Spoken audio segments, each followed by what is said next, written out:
faut se méfier de l'imprécision des chiffres.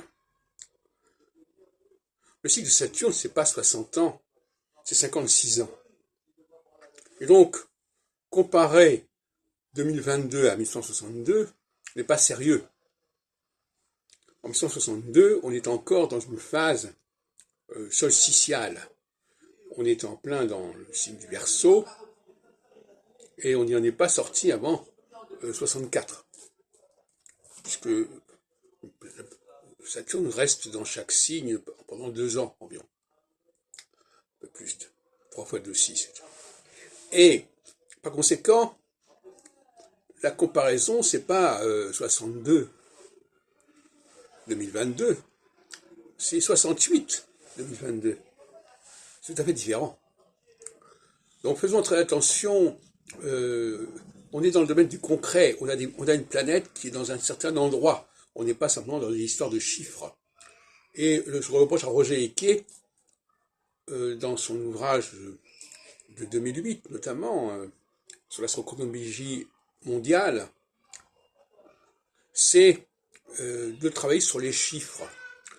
Je ne dis pas que ce ne soit pas intéressant de travailler sur les chiffres, puisqu'effectivement, moi-même, je travaille sur les chiffres, mais je travaille sur les chiffres avec le contrôle de l'astronomie, le contrôle des positions planétaires véritables. Et on ne peut pas comparer 62 et 2022, même si on peut s'amuser à le faire, évidemment. Et c'est une tentation facile.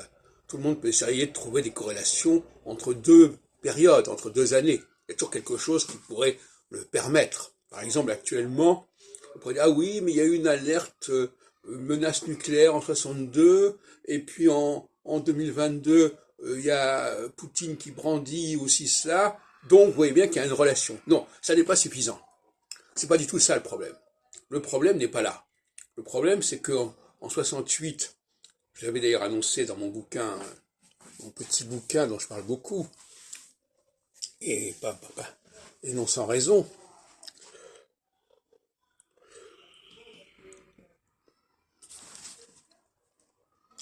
le personnage dit « Ah, c'est un coup de Saturne ».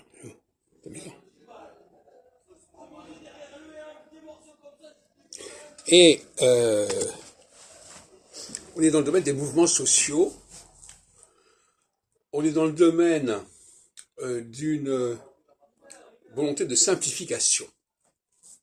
Voilà. L'équinoxialité, c'est la simplification.